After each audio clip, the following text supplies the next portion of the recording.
This is Abby Martin with your Empire Update, wrapping up the last week of U.S. imperialism.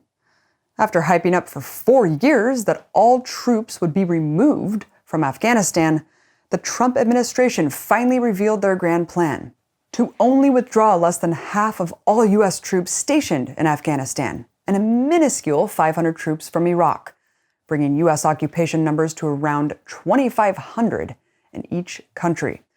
U.S. troops have been occupying Afghanistan for nearly 20 years, and U.S. forces are in Iraq in defiance of millions of protesters calling for their expulsion since the illegal invasion until today. Moreover, what about the thousands of private mercenaries that remain in both countries?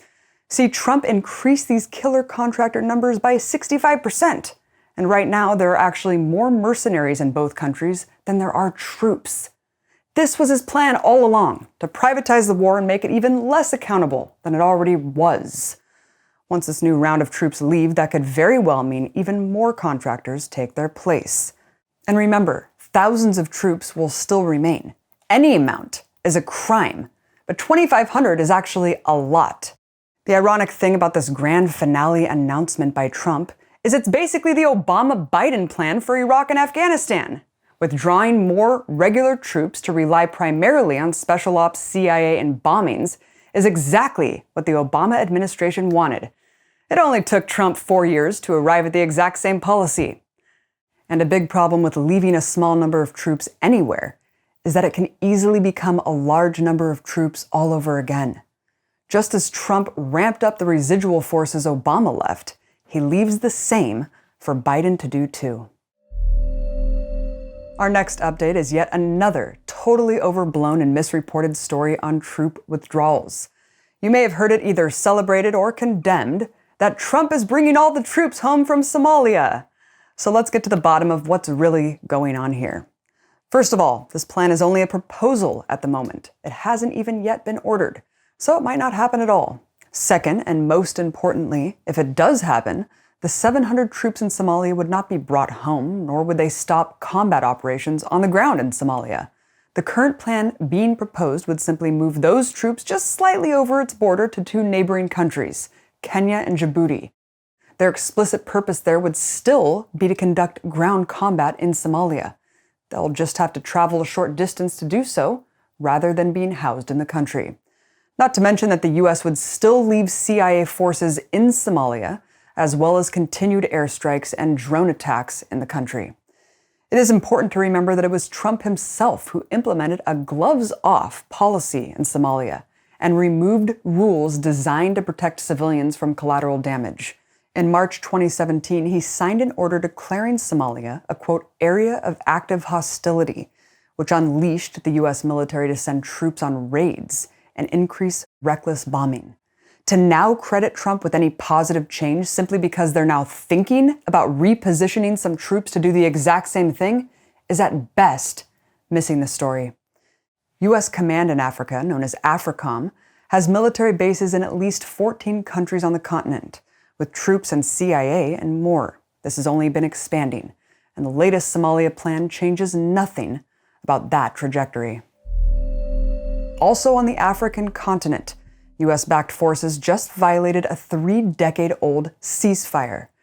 The government of Morocco, a major ally to the U.S. empire, fired on unarmed civilians at a protest in Western Sahara on November 13.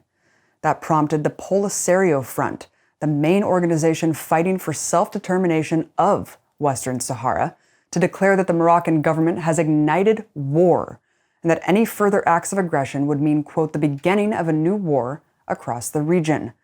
Western Sahara is under police state occupation by the Moroccan military after being a colony of Spain. The Moroccan monarchy replaced fascist Spain as the colonial rulers of the resource-rich nation after violently invading and illegally annexing the territory in 1975. Since then, the population has lived under a brutal repression of 100,000 Moroccan troops, with a population of only 500,000 people.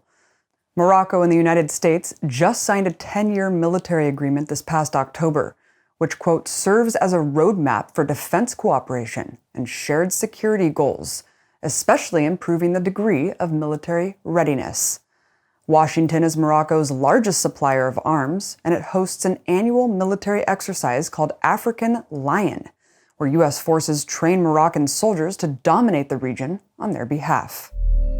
In a new development in pro-Israel policy, the State Department rolled out a new initiative on November 19 to publish a blacklist of organizations that support the boycott, divestment, and sanctions movement.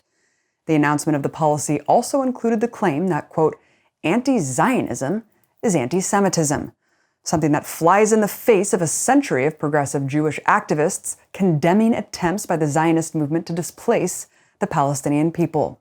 Organizations that are found to be BDS supporters would be barred from receiving funds that originate with the State Department, as well as punished with other unspecified actions.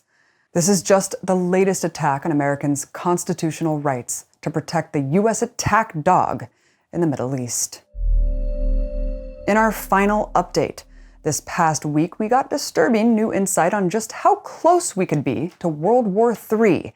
Yes, Trump is still hell-bent on putting us on a warpath with Iran.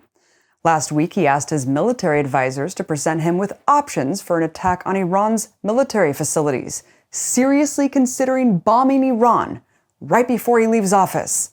Hilariously, it's Iran warmonger Mike Pompeo who's reportedly the one talking Trump out of such a strike. While we often hear that the deep state has prevented Trump from ending the wars, the only evidence we have is that the deep state has only stopped Trump from starting new wars. The same was the case with Syria, where it was reported in 2018 Trump eagerly wanted to assassinate Syrian President Assad, but was apparently talked out of it by Warhawk General Mad Dog Mattis. That action, too, could have triggered a new major war. And those are only the ones we know about. It's unclear how this story will end up, but we know Trump has carried out the biggest acts of aggression against Iran in decades, and anti-war forces must stand ready. As Trump is often credited for starting no new wars, it seems one is still on the table in his final months.